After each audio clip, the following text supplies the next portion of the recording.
Thanks almost entirely to AI, the entire consumer tech market is being flushed down the drain. Why? Well, that's just one of the questions I hope to answer in this video. To understand why the entire tech market is in the crapper, we first need to understand how RAM is made. And to understand that, I think it'd be a good idea to have a look at how RAM even works. So let's start there. RAM, or random access memory, is different to solid state storage like NAND flash in a few very key ways. The biggest one is volatility.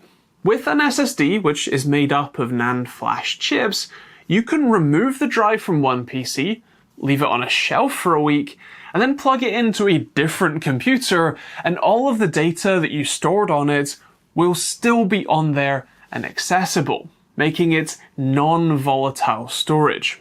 As an aside, leaving an SSD unplugged for long periods and expecting the data to stay intact is a bad idea.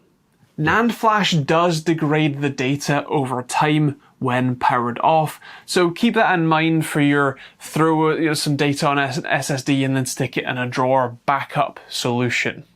Anyway, on the RAM front, RAM is volatile, meaning the second that power is lost, so is all the data. It requires constant power to keep any data in it. That difference comes from the structural and design differences in how each of those two store data. NAND flash uses NAND gates, not AND gates, to hold the data, whereas RAM uses transistors and sometimes capacitors. It's worth making the distinction between DRAM and SRAM. SRAM, or static random access memory, uses a flip-flop. Yes, that is a real electronic component name to hold the data. That's generally a 6-transistor sort of array like this, and that's what most CPU cache is made of. You know, your L1, L2, L3 cache, that's SRAM. That is more stable, and as long as power is supplied, the bit will stay locked as the 1 or 0 you've set it to without needing to be refreshed. DRAM, or dynamic random access memory, is an even simpler design, just a single transistor and a capacitor, and that makes it much more storage dense and theoretically simpler to manufacture, although to get the sorts of capacities that we are sort of looking for in our RAM, you need to make the structures 3D to keep the capacitor's capacity, say that 2 times fast, high enough to be useful. Because DRAM uses a capacitor to store the charge, but there's always some natural leakage from the cap and the transistor, means that the data needs to be refreshed, or that's the data in the cell needs to be refreshed, or essentially rewritten to be able to keep that data relevant. That needs to be done every between 2 and 50 milliseconds depending on the RAM and format. Non-stop.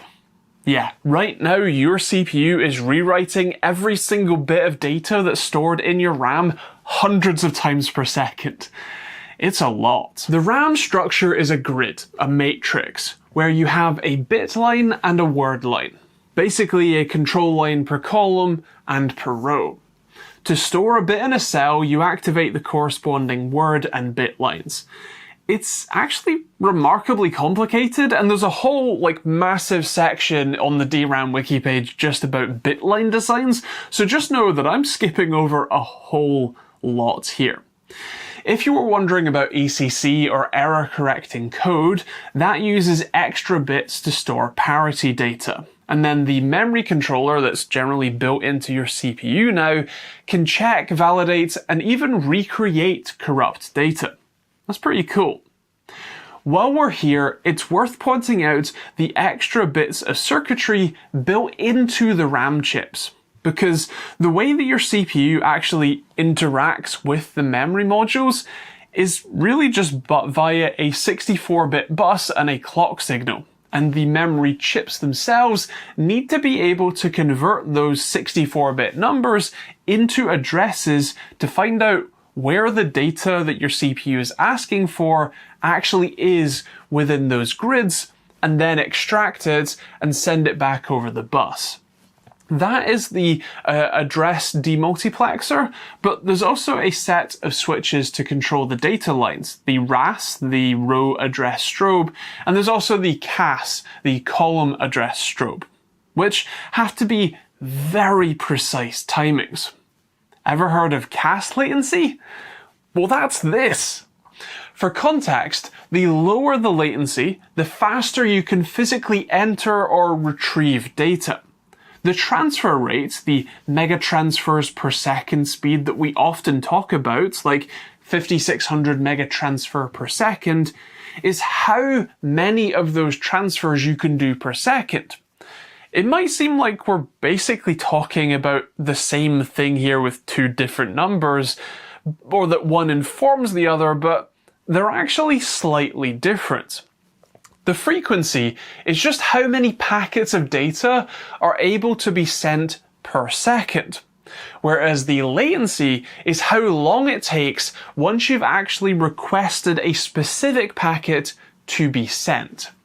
It's all well and good being able to transfer twice as many packets per second, but if it takes twice as long to actually find the one packet that you need, well, that's the difference in the balance between CAS latency and frequency, and why it's so important to get that balance right. Anyway, back to RAM. When it comes to actually manufacturing it, there are actually only really 4 companies worldwide that manufacture the chips. Loads of companies take the RAM modules themselves and stick them on PCBs, but only Micron, SK Hynix, Samsung, and now CXMT actually make the RAM packages. Interestingly, the process to manufacture RAM modules is remarkably similar to most other chip manufacturing processes, using ultraviolet light to imprint designs onto silicon wafers, although, much to my surprise, RAM manufacturers are only just, and I genuinely mean just in the last year or two, starting to move over to EUV machines, or extreme ultraviolet. Something that someone like TSMC has been using for the better part of a decade for high-end chip fabrication.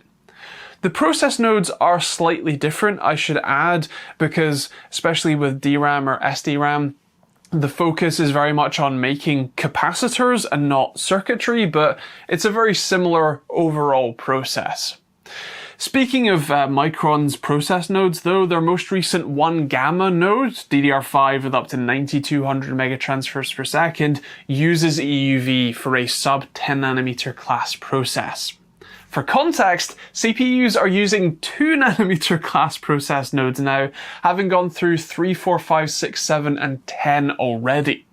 That's how far RAM manufacturing is behind the high-end parts like CPUs and GPUs. Why? Well, the simplest answer is that RAM is a commodity item. It's manufactured at such high quantities that, much like grains or other commodities, the price is really just dictated by demand, not by technological innovation and progress. That is one of the big reasons why there were so few RAM manufacturers. There just isn't, or wasn't, any money in it, and the setup costs would eat most companies alive if they even tried. The fierce competition is also what drove most RAM manufacturers out of the market, either into the hands of one of the big 3 who produce at least previously 95% of the world's supply of memory, or just into bankruptcy and therefore into the hands of the big 3 anyway. To give you some context, Intel, who you might be thinking is in a perfect position to start manufacturing their own RAM, actually kind of invented RAM as we know it. In 1968, they launched the Intel 1103, the first commercially successful DRAM chip. And by the 70s, Intel was the RAM maker. But by the 80s, Japanese companies like NEC, Toshiba, and Hitachi, who were heavily subsidized by the Japanese government, meant that Intel was basically priced out of their own market. By 1985, Intel abandoned their memory division. They actually tried to re-enter the memory market with their hybrid memory and storage sort of designs, Optane and 3D X-Point. Although that didn't go so well, having now sold it off. Hell, they even sold off their NAND division to SK Hynix. That's how bad the money in the memory and storage game is. Of course, the other reason new players don't enter the DRAM game is patents. Between Samsung, SK Hynix and Micron, they hold basically all the patents you could want for RAM manufacturing, and unless you are an Asian country that doesn't care much for international patent law, Japan in the 80s and China today, well, you're kinda SOL if you want to make RAM. Any money that might be left in the pot would be gobbled up by licensing fees. That doesn't sound like such a great investment, does it? It's worth also focusing on CXMT or Changjian Memory Technologies because they might, and I say might with a massive pinch of salt, just be our saviors. CXMT was only founded in 2016, although heavy state backing definitely helped. Does that sound familiar? They've been able to do a pretty hefty bit of damage to the Big Three's triopoly. CXMT started by making basically the lowest end RAM that still was commercially viable, which was lower spec DDR4. They've been ramping up production capacity, 68% year over year right now, to basically flood the market. And thanks to the state backing and generally low manufacturing costs, they've been selling their memory for up to 50% less than Samsung and SK Hynix, which has forced them to effectively abandon that lower end market, which in turn has left the door wide open for CXMT's expansion and profits. Even after that success, most industry experts balked at the idea that CXMT could get anywhere near the Western Triad's technology. But they've already mass-produced DDR5 and have shrunk their process node significantly. They are at, I think, 16 nanometer now and working to drop it even smaller, and that's all without EUV machines too. They went from over a decade sort of technological gap behind to just 3 or 4 years real fast. The big AI RAM is HBM or high bandwidth memory, which CXMT is working on making too. The bottom line is CXMT's market share was 0% in 2020, but is estimated to hit 10 to 12% this year. If CXMT can pull this off in the same way that China has ultra-commodified solar panels and EV batteries, well, the big three are in trouble, and that might just be great news for us as consumers. But why exactly are we in such a DRAM drought? Well, the short answer is AI. The long answer, well, that's a little more complicated. It is true that AI companies are acting like Smaug, which is driving up the price, but that's mostly thanks to RAM manufacturing being a pretty delicate balance, which AI companies are royally upsetting. What is most frustrating is that the demand from AI companies, be that Microsoft, OpenAI, Oracle, Nvidia, or Google, is almost entirely fabricated. And not just because AI is a venture capital fever dream in search of a use case and no one on earth actually cares enough, but because the data centers that they're all racing to build take years to even break ground, let alone kit out with next-gen AI servers.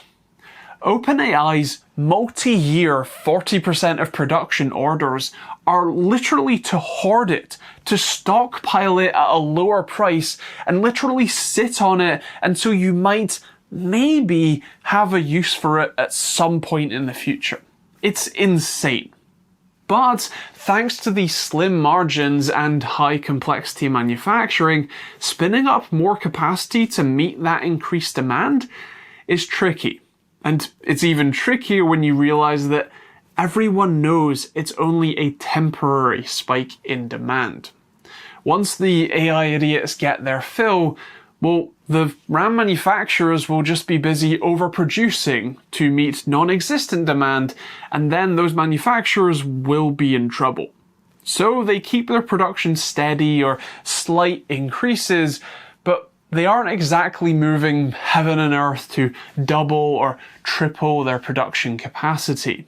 At least currently anyway. Which unfortunately means that besides hoping to get your hands on some Chinese-made DDR4 or DDR5, we're kinda stuck.